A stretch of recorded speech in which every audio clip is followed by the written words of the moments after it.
नगर जिल्ह्यामध्ये पाटोद्याजवळ गॅस सिलेंडरनं भरलेला ट्रक पलटला। रात्री जवळपास 2च्या सुमारास ही घटना घडली आहे। मोठा अनर्थ यामध्ये टळलाय। ट्रकमध्ये घरगुती वापरासाठीचे 100 पेक्षा अधिक गॅस सिलेंडर होते।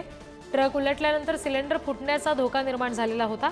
सुदैवाने कुठले स्फोट झाले नाहीत। पोलीस आणि नागरिकांनी सिलेंडर सध्या दुसऱ्या ट्रकमध्ये भरले।